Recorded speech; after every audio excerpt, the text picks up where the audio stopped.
They have real guys that can go get you a bucket.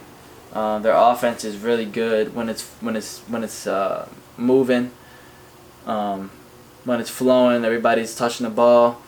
The Bulls can score with anybody in the league. They can. It's just the truth. Jazz, Nuggets, 109 to 105. This was a good game. Pretty neck and neck the whole time. But for right now, the Jazz are looking like, out of those other teams outside of Lakers, Clippers, Suns, the Jazz are probably right there, right outside the bubble looking in, because their defense is just really good. They're 3-D and they're just able to move the ball. They play such good team ball, and they just played together for so many years now. They know how to play together. They know how to win, and it's gonna be through Mitchell, but he has a lot of help, and guys know where to be for Mitchell to find him. Jokic had 35, 14, and 9. He's just a monster. There's not really much you can do. He's gonna get his numbers regardless of what you do to him. He's just that good, and really he's the reason why the Nuggets even have 6 wins. But Clarkson was big for Utah last night off the bench. He had 23, 3 and 1. He came, gave him some good numbers, some good help, which they're gonna need. And they have, they had guys that can get a bucket. And I really do like Mike. I like Mike Conley. That's kind of like the 1 or 2 guard, depending on if Mitchell brings the ball up. He's a veteran. He knows how to get it done. And they'll be there. I don't see them falling off. They'll be there. So, Jazz 109-105 for that game. Pelicans Kings, again, 2 young teams. They both play fast. One of the 2 fastest teams in the league. De'Aaron Fox went stupid, 43, 13, and 4. He's just continuing to get better and better and better and better.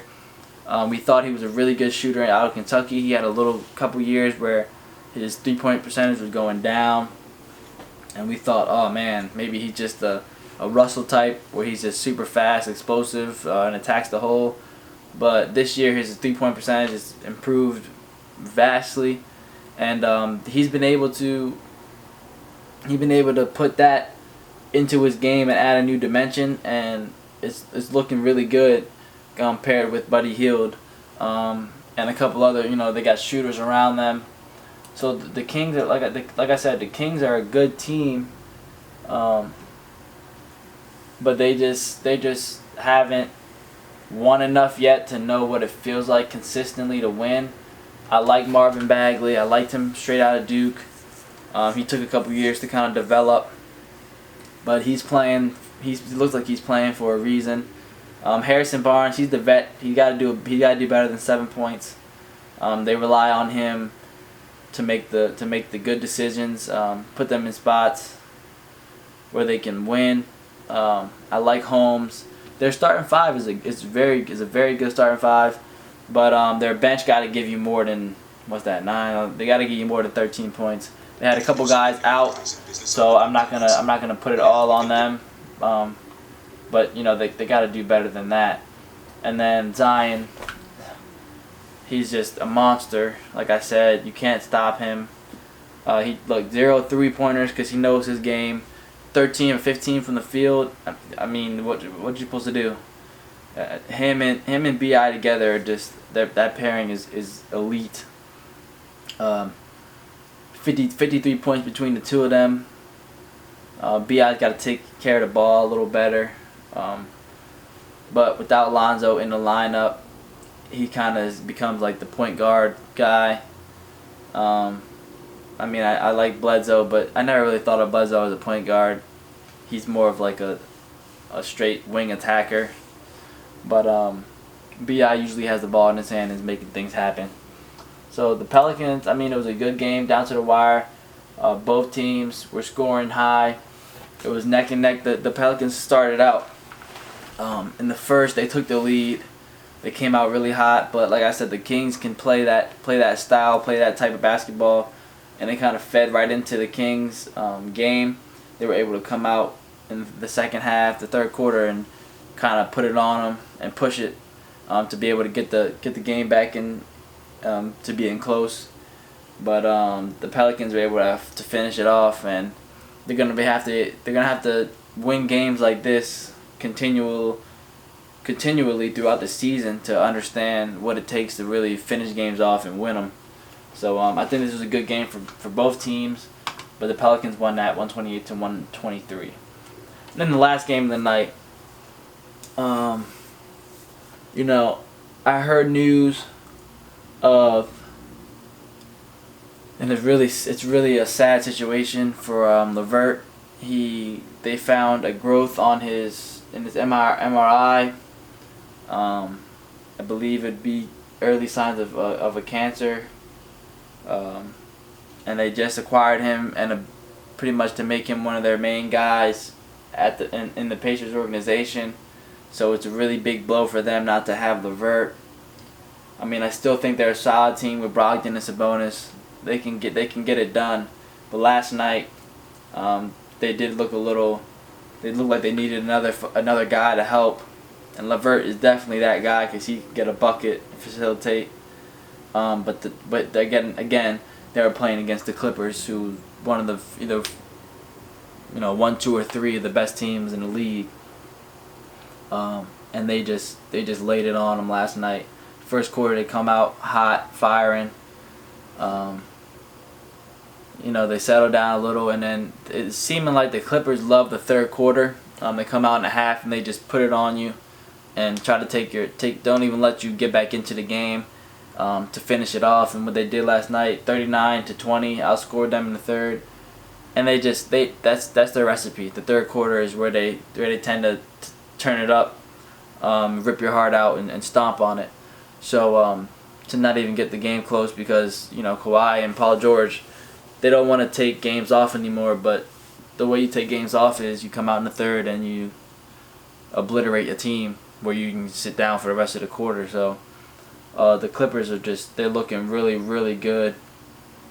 I really am hoping this year that we get to see a Clippers-Lakers in a meaningful series.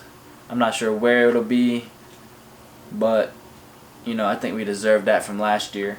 So they're just playing really, really well. Marcus Morris, 27-3. He was big last night. So I mean, when you're shooting like they do, when you play defense like they do, there's not much you can do against it. So the Clippers won that game easily, 129-96.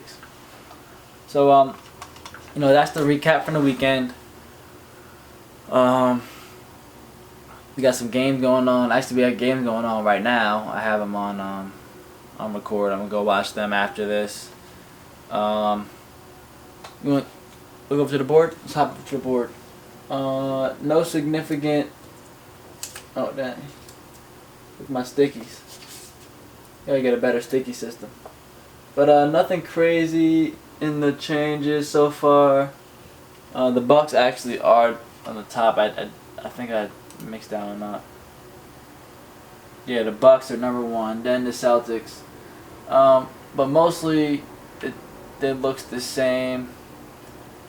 The Suns haven't gotten to play a couple games because they've been postponed. It's gonna look weird most of the season because of the postponed games. Some games will, some teams have played 13 games. Some teams have only played 11 games. So the rankings are gonna be here and there. But for me, this player of the day, we'll go from Sunday. We'll go from Sunday player of the day. From Sunday, yeah. For me, see, he played well, but they lost. Yeah, for me, I'm gonna have to give it to this guy because let me explain it first. He's been playing. You can't do anything with him. He's so efficient with the ball. He doesn't take shots he knows he can't make. He's a monster. He's gonna be a monster for years to come. He's the energy of the team. He's gonna be consistent. You don't have to worry about, is he going to get me these points? He will get you those points. He controls the glass. I wish he would play a little bit more in the post and defensive side. But that's not really his game yet. He's still young. He's still developing. But a great win against a team that can score a lot and they can get super hot. And it was Zion Williamson, player of the day last night. He had 31, 6, and 2. He just took the game over. So for me, that he was the player of the day for Sunday's games, and he deserved it. For MVP, I had to change it up because Joel is he's just so hit or miss for me. And I just don't think that he deserves it right now. I mean, they still have a good team, but watching the game without him, watching the game he scored 7 points, watching how good his bench is, and how well his team played even without him, for me I can't put him up there because my definition of most valuable player is if I take this guy off the team, how well does your team do?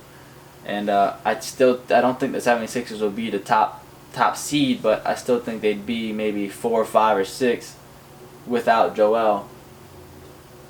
But for me, the way that LeBron has been so consistent in his approach to the game, every game for the Lakers, it doesn't look like they do anything different. It looks like they have a style of play and they play the same way every game.